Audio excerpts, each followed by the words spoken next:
A lot of people don't understand, given where you've come from, which is from the hardest of the hard scrabble existence, tough childhood, out here with these gangbangers and so on, but you've recreated yourself lyrically. You've allowed the integrity of your art to stand for you. Tell us about how you took literacy so seriously that it could literally save your life. Words is powerful, you know?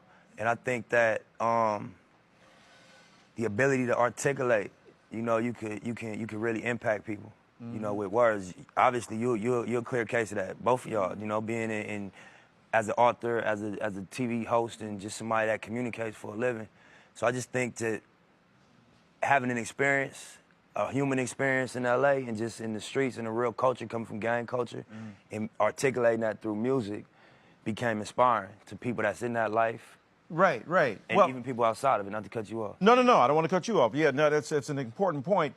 But not only that, you're not only speaking through the words, but one of the things I noticed when I met you is the beauty of the ink on your body, right? That's right. And it tells a story. I remember, you know, Tupac told a story, LeBron has a story, Kobe has a story. What's of all the tattoos that you have, that you're tatted up, which one is the most significant, the most important, or the most meaningful to you? I think it's two of them. One of them is on my face. It said, I don't know what side. I think, it's this side. It said, God will rise.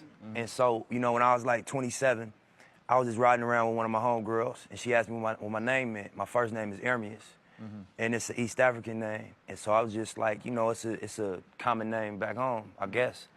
And she Googled it, and she like, nah, your name means God will rise. And that's a powerful name, you know, when I realized what that meant. And so, thank y'all. So, you know, that's one that's really important to me. And then, just being young, growing up in LA, you know, I got into some legal trouble early, and I was on probation since I was like 18. And I ended up having a record deal originally, being in the music industry, and I was on probation the whole time. I had to come home every month, check in. And so finally, when I got off probation, I got this one that say free at last on my thumb. You know, so those are the ones that's kind of linked to stories, you know? I have a question.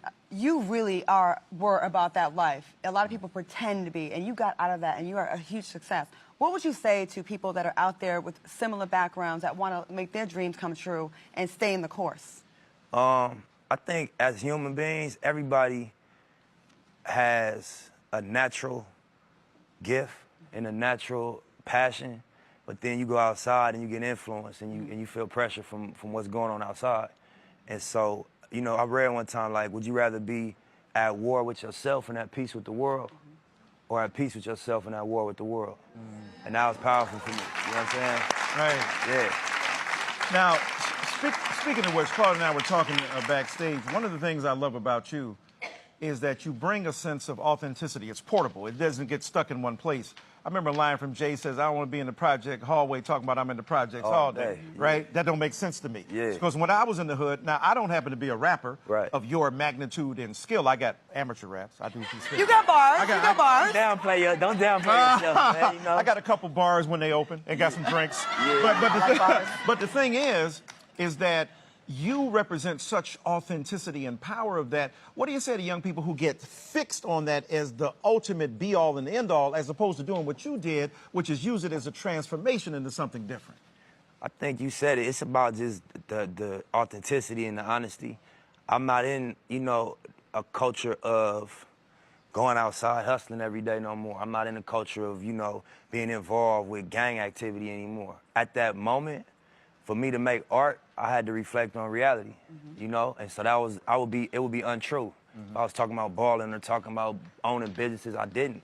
But as my life changed and as the reality, what I was actually living changed, I had to change what fueled the art, you know what I mean? And I think that's what keep it accessible to people. You got people that, not to cut you off again, you got people that have been removed from the streets for years, and it's still what's the dominant narrative in their music, and we lose touch with it because it don't have the same texture as when it was actually what they was doing, you know what I mean? That's right. Yeah. Now you see why we had this man on this show, how that is high intelligence. Thank you. I mean, really, man, you're one of the, not only one of the greatest rappers, but one of the greatest, most thoughtful intellectuals in that art form, and I celebrate you and embrace you for that as my brother, all right? Thank you. Everyone, go out and grab a copy of Victory Lap. He's changing the game.